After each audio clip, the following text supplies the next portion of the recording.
Hello friends, hopefully आप सभी लोग अच्छे होंगे। सो क्वेश्चन नंबर 13 बहुत इजी था। मैंने इसको लास्ट वीडियो में थोड़ा हिंट भी दिया था, बताया भी था, और ऐसे क्वेश्चंस हम ऑलरेडी कर चुके हैं। क्या है इस क्वेश्चन में, देखिए आपको ये इंटीग्रेशन निकालना है। ठीक, तो ऑब्वियस ही बात है पार्शियल फ्रैक्शन का यूज करेंगे, और जब पार्शियल फ्रैक्शंस का यूज करेंगे फ्रेंड्स, तो यहां पे आप देखिए रिपीटेड रूट्स हैं। तो ऐसे केसेस में मैंने आपको बताया था, तो लैंग्वेज आप लिख लीजिएगा कि to integrate this first we use partial fraction as follows. क्या 3x minus 1 upon x plus 2। ये जो मेरी एक्चुअली इंटीग्रेंड है, तो यहां पे देखें ये फ्रैक्शन प्रॉपर है। पहले आप यही चेक करेंगे, बार बार मैं बोल रहा था ये प्रॉपर फ्रैक्शन है। क्यों? क्योंकि ऊपर वाला का डिग्री 1 और नीचे की डिग्री 2। अब आपका जो रूल है वो लिखेंगे this plus b upon x plus 2 whole square. Please check करिएगा, ठीक है।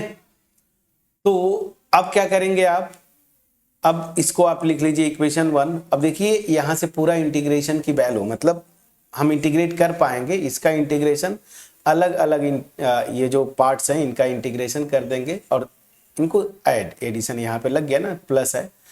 तो ए और बी की वैल्यूज निकालनी है। तो पार्शियल फ्रैक्शन से आप जानते हैं हम कैसे ए और बी की वैल्यूज निकालेंगे। एलसीएम लेंगे, आपका यही होगा। यहाँ पे आ जाएगा ए एक्स प्लस 2, और यहाँ पे देखिए सिंपली क्या आएगा बी, और यहाँ पे क्या है 3x minus 1 upon x plus 2 इसका होल स्क्वायर। प्लीज चेक करिएगा। अब ये बहुत आसान हुआ, यहाँ से ये कैंसिल आउट हो गया, ठीक है ना।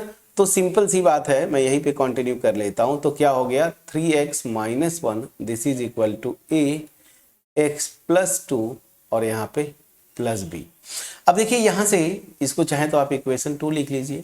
ए और बी की वैल्यूज निकालनी है, तो b की वैल्यू तो मैं आराम से निकाल सकता हूं। x को अगर मैं -2 पुट करूं तो ये 0 हो जाएगा। तो यहां पे मैं लिखता हूं बाई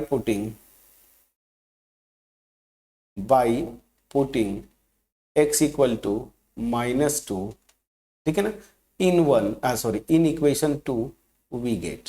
इतना आसानी से आप लिख लेंगे और कर भी लेंगे। देखिए -2 रखेंगे यहाँ पे, 3 2 जा कितना होता है 6, तो मतलब -6, और -6 और -1 -7। प्लीज चेक करिएगा, यहां से ये पोर्शन गायब हो जाएगा और b की तो वैल्यू डायरेक्ट आपकी आ गई। क्या?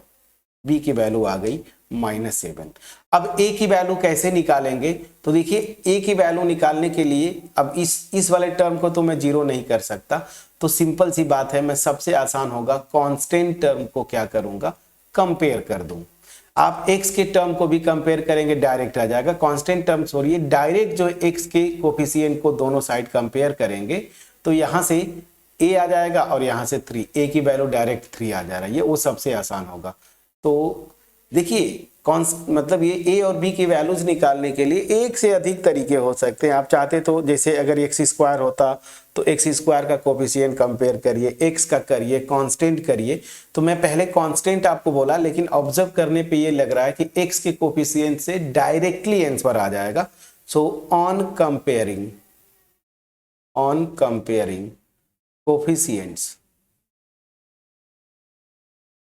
कोफिशिएंट ऑफ क्या, x from both sides we get क्या मिलेगा। चलिए दोनों साइड x के कोफिशिएंट को कंपेयर करेंगे, तो यहां पे होगा 3 और यहां पे देखिए आएगा a, तो a की वैल्यू डायरेक्ट आपकी आ गई क्या, 3। तो a और b की वैल्यूज हमने निकाल लिया, उठा के इक्वेशन 1 में रख देंगे। सीधे सीधे इस फ्रैक्शन का जो पार्शियल फ्रैक्शन आया वो अपने आप यहां से आप निकाल लेंगे। तो सीधे आप लिखेंगे using 3 and 4 in equation 1 we gate.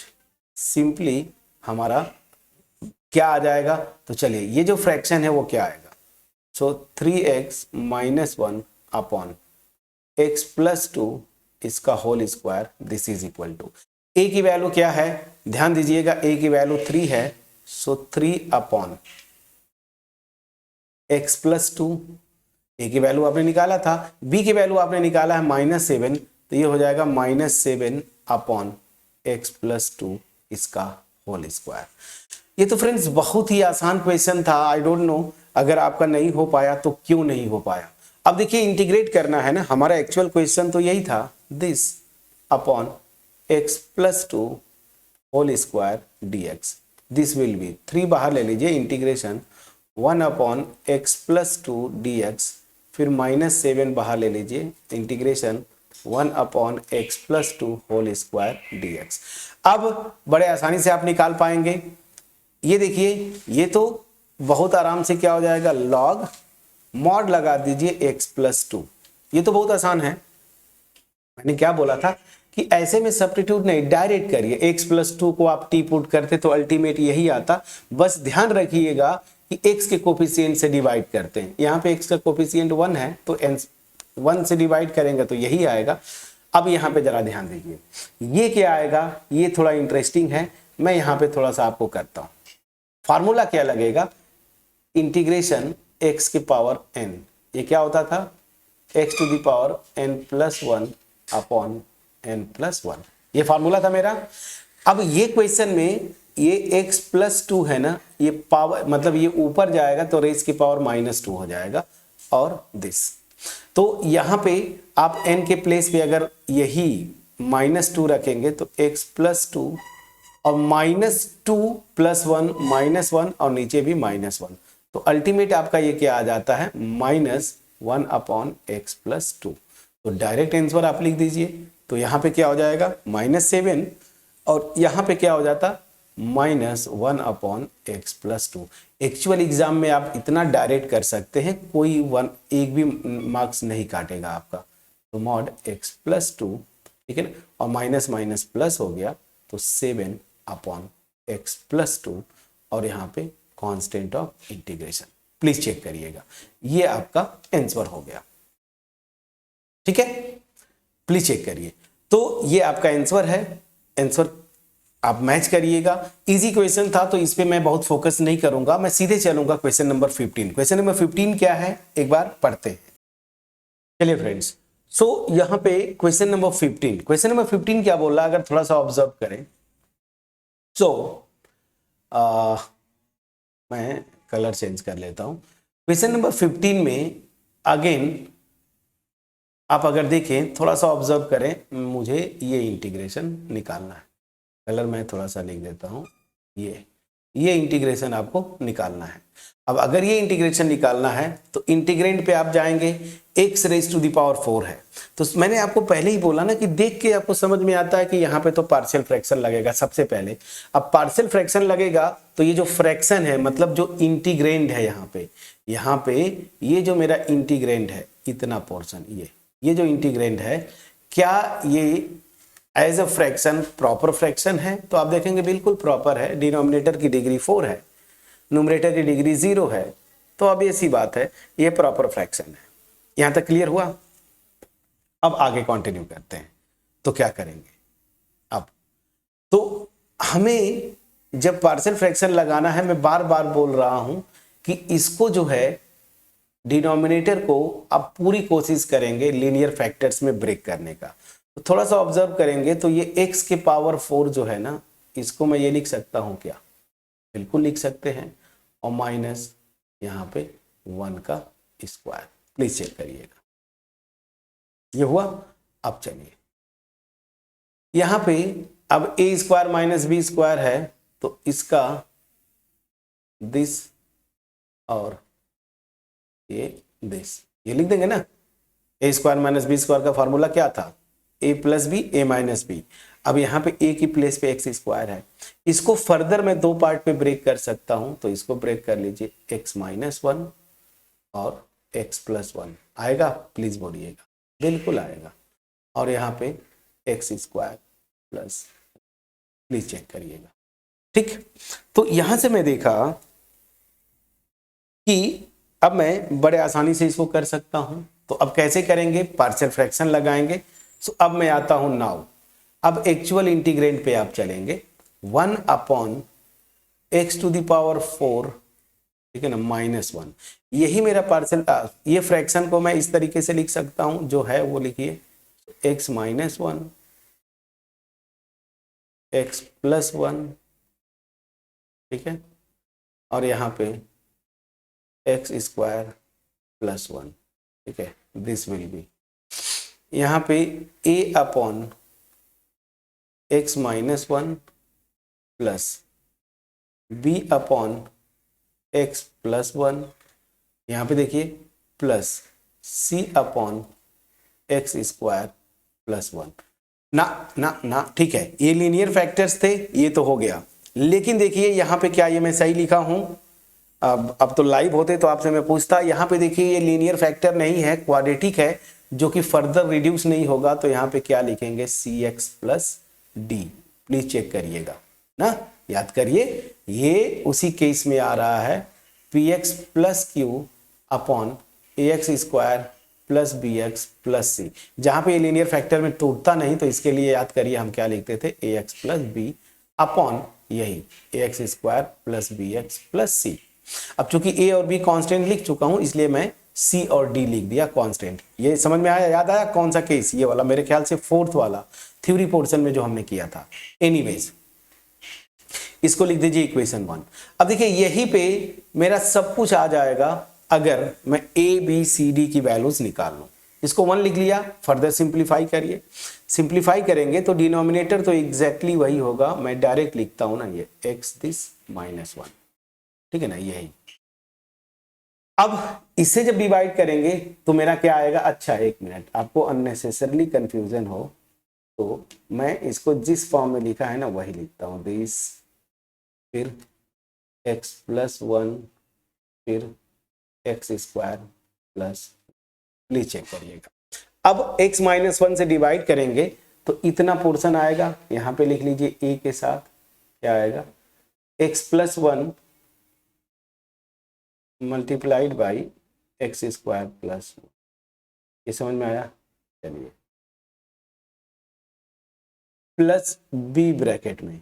अब देखिए b के लिए डिवाइड करेंगे, इतना multiplied by this, x -1 upon x² plus 1 plus plus, अब ये क्या हो जाएगा? cx प्लस d, ठीक है ना, इतना।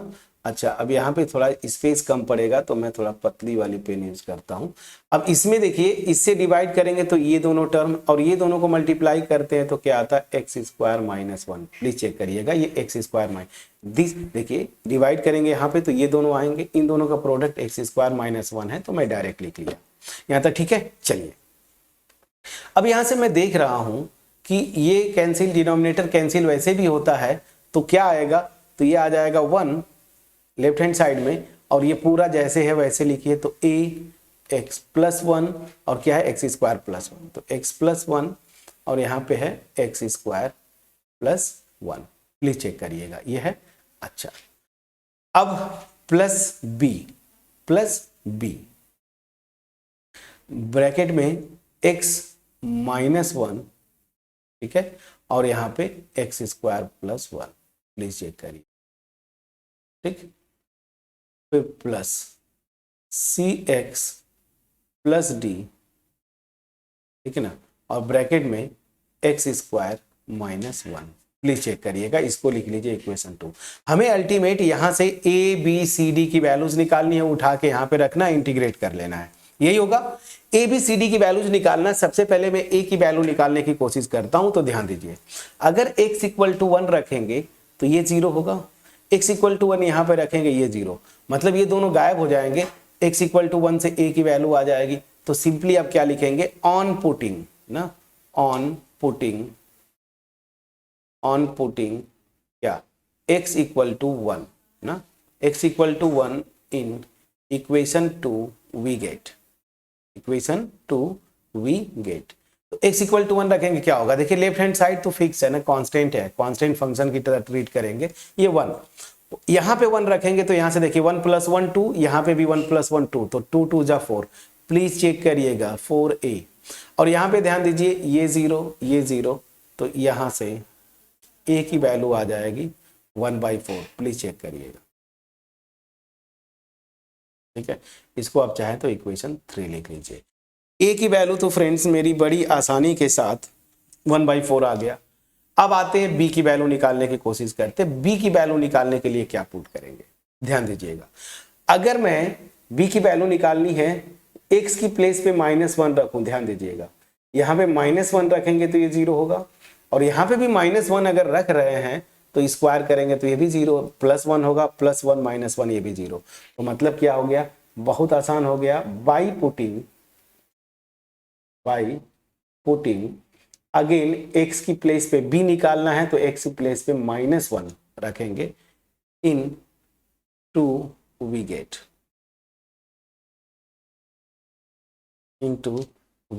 क्या हो जाएगा, -1 रखेंगे तो यहां पे आएगा this will be 1, and if you put x is equal to -2 from this factor the whole this part will be 0 and again this whole part will be 0।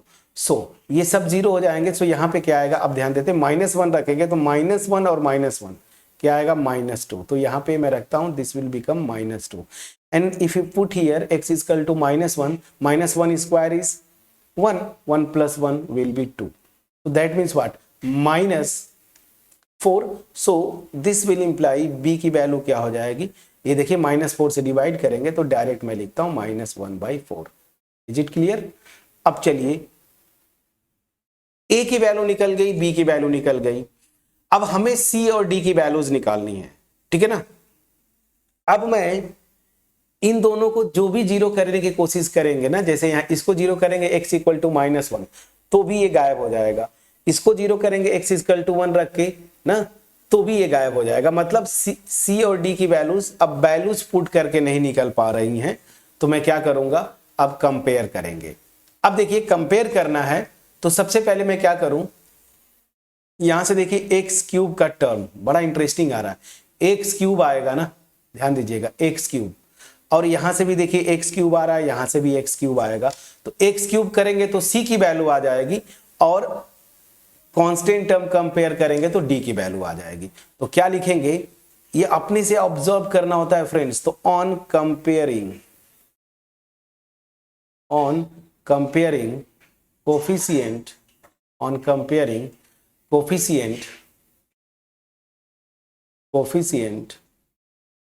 Coefficients of कितना, x³ and constant term, coefficients of x³ and constant term and constant terms from both sides ना, terms from both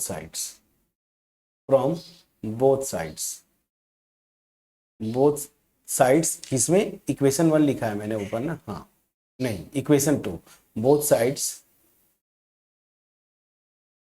sides in equation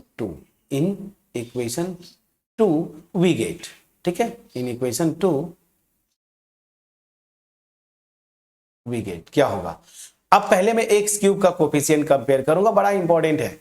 left hand side में देखिए x³ है नहीं, मतलब left hand side तो मेरा 0 हो जाएगा। राइट हैंड साइड में देखिए कहां से x³ आएगा, ये ऑब्जर्व करना होता है। देखिए ये x, इसको साथ मल्टीप्लाई करूंगा तो क्या आएगा, x³ आ जाएगा ना, x³, और यहाँ x³ का कोफिशिएंट क्या है, a, तो यहाँ से मतलब x³ का कोफिशिएंट a आएगा, पहले जो टर्म है इक्वेशन 2 के राइट हैंड साइड में, इधर आ गया a।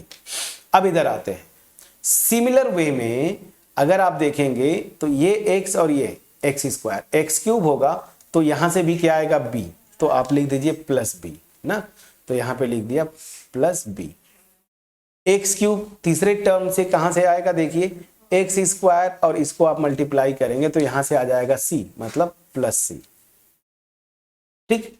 तो यहां से c की वैल्यू क्या हो जाएगी, देखिए c की वैल्यू हो जाएगी आपकी, a और b को इधर ले जाएंगे आप तो माइनस बाहर ले लीजिए साइन, a + b आप लिख सकते हैं। प्लीज एग्री करते हैं कि नहीं बोलिएगा, तो a + b प्लीज चेक करिए, ठीक है ना।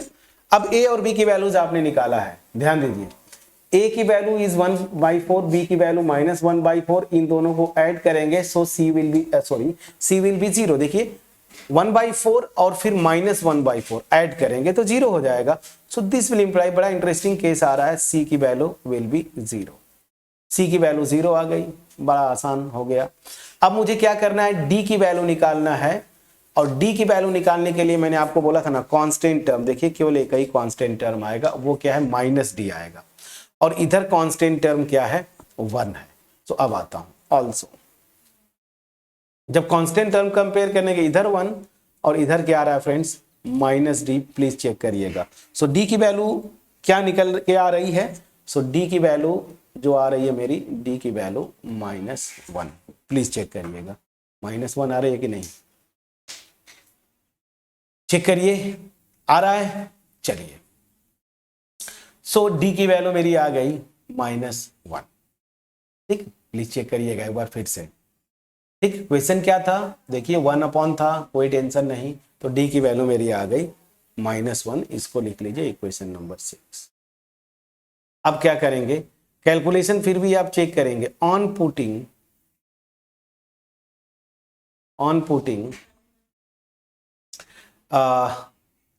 ए बी सी और यहां से डी ना, डी इन इक्वेशन 1 ना, ये देखिए इन 1 इक्वेशन 1, तो क्या मिलेगा हमें, इन इक्वेशन 1 वी गेट।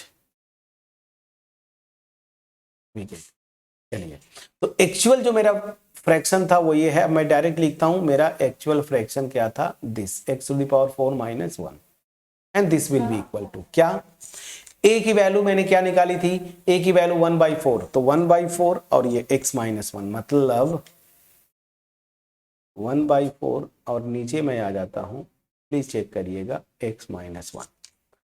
क्लियर हुआ। b की वैल्यू क्या थी, b की वैल्यू -1/4 और यहाँ पे x + 1 है, b की वैल्यू देखिए मैंने -1/4 यहाँ पे इक्वेशन 4 में, सो -1/4 1/x + 1, प्लीज चेक करिएगा, ये भी ठीक है। c की वैल्यू मेरी 0 थी, देखिए, तो c की वैल्यू 0, तो ये टर्म गायब, cx गायब होगा। d की वैल्यू आपने क्या निकाला था, -1, तो -1 निकाला, तो -1/x² + 1, प्लीज चेक करिएगा। तो यहां से आ जाएगा -1/x² + 1।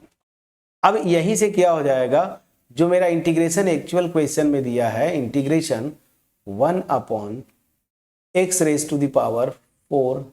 -1 dx, ये क्या हो जाएगा, दिस इज इक्वल टू, ठीक। अब मैंने पार्शियल फ्रैक्शन यूज किया, तो अलग अलग पार्ट्स का इंटीग्रेशन, 1/4 यहां से मैं बाहर डायरेक्ट करता हूं, 1/4 मैंने बाहर ले लिया, इंटीग्रेशन 1/x - 1, प्लीज चेक करिएगा, dx, यहां से -1/4 आप बाहर लीजिए, this integration 1/x + 1, please check करिएगा, x + 1 है ना, बिल्कुल, तो x + 1 dx minus integration 1/x² + 1, please check करिएगा, x² + 1 dx। अब ध्यान दीजिए जरा, 1/4, ये क्या होगा, इसकी वैल्यू तो सीधे सीधे log x - 1 होगा, प्लीज चेक करिएगा। मैंने आपको बोला था ना कि डायरेक्ट आप करिए, तो ये तो log x - 1 डायरेक्ट प्रैक्टिस में आ गया होगा आपका, और यहां से -1/4, ये भी क्या हो जाएगा, log क्या, x + 1 ना, log x + 1 मॉड, यहाँ पे आप बाहर लगा लीजिए, तो x + 1, प्लीज चेक करिएगा, x + 1, यहां तक ठीक है। यहां पे माइनस, इसको जब करेंगे तो ये कौन सा इंटीग्रेशन का फार्मूला है, थोड़ा सा मैं आपको बताना चाहता हूं, ये देखिए, ये इंटीग्रेशन, ये वाला integration 1/x² + a² dx, 1/a, ये क्या होता था, 1/a tan 1x/a, please check करिएगा, तो ये 1/a मतलब 1/1 tan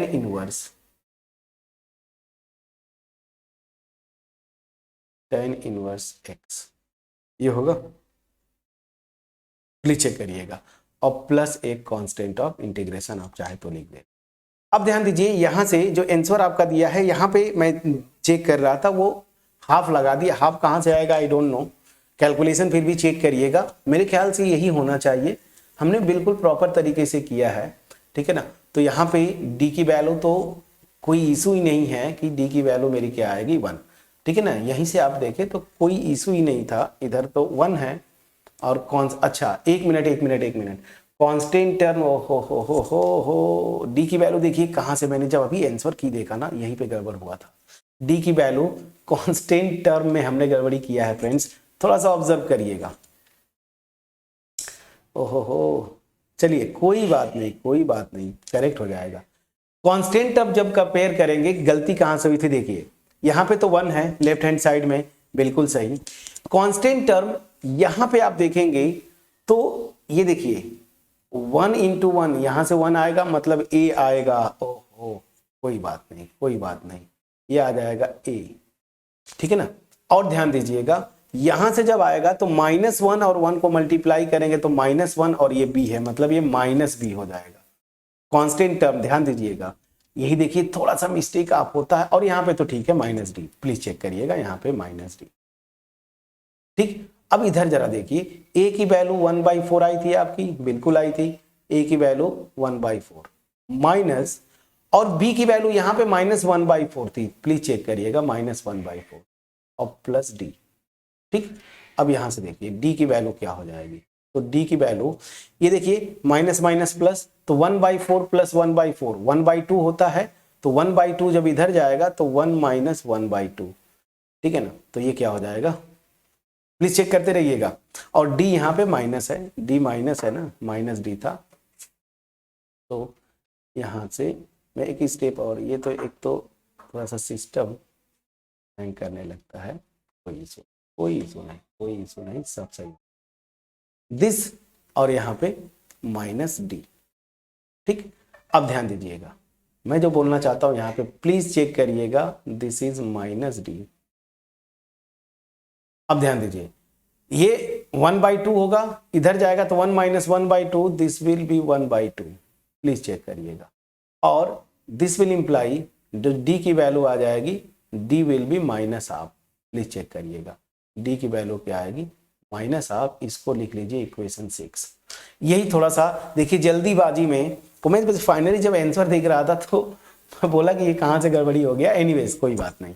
चलिए, तो d की वैल्यू -12 थी, कुछ नहीं करना है, बस करेक्ट, थोड़ा सा करेक्शन है, -12 यहाँ पे आ जाएगा -12 और यहाँ पे भी -12, ठीक। अब देखिए यहाँ पे क्या कर रहे थे, 1/4 जरा कॉमन अगर आप लेंगे, ठीक है ना, तो ये पोर्शन क्या होगा, इसको मैं लिख सकता हूं log mod x - 1,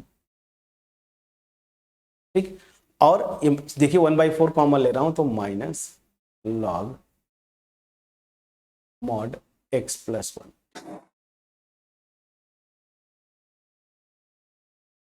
1, ये ब्रैकेट बंद करिए, फिर -1/2 tan इनवर्स x, ठीक है ना, प्लस c। अब ध्यान दीजिए यहाँ पे जो मैं प्रॉपर्टी यूज कर रहा हूं लॉगरिदमिक का, वो ये प्रॉपर्टी यूज कर रहा हूं, लॉगरिदमिक का ये प्रॉपर्टी मैंने आपको बताया था, log m - log n, base कुछ भी हो ये क्या होता है log m/n। तो ये देखिए log m - log n type का आ रहा है, तो ये क्या हो जाएगा, अगर इसको आप देखेंगे, सो दिस विल बी क्या हो जाएगा, 1/4 आप बाहर ले लीजिए, 1/4 तो बाहर लिए ही हैं, ठीक है ना। ये प्रॉपर्टी लगाएंगे, सो log, अब देखिए मॉड ऊपर लिया तो ये हो जाएगा x - 1 अपॉन ये पोर्शन x + 1। समझ में आ गया ये प्रॉपर्टी, आप यहां तक भी लिखते तो आंसर सही था, लेकिन जो आंसर की में दिया है ना, आप लोग बिल्कुल आंसर की मैच करते हैं कि अरे सर का आंसर तो मैच नहीं कर रहा है, कहीं गड़बड़ हो गया क्या, तो इसलिए मैं आंसर की में लाने के लिए आप यहाँ पे भी लिख के छोड़ देते, आपका ठीक है, बट ठीक है, ये प्रॉपर्टी यूज किया आपने, और -1/2 tan इनवर्स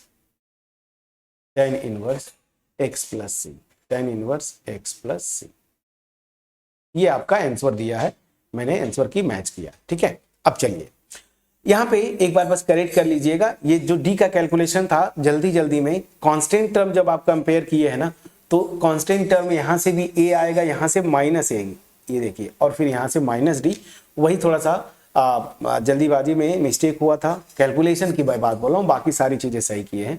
फिर बाद में चलिए उसको मैंने करेक्ट कर दिया था। तो ये था इंटीग्रेशन क्वेश्चन नंबर 15 का, बहुत इजी क्वेश्चन। इस वीडियो में हमने question number 14 and question number 15 किया। मैं ये एक्सपेक्ट करता हूं कि क्रिस्टल क्लियर वे में आपके पास कॉन्सेप्ट पहुंच पाया होगा।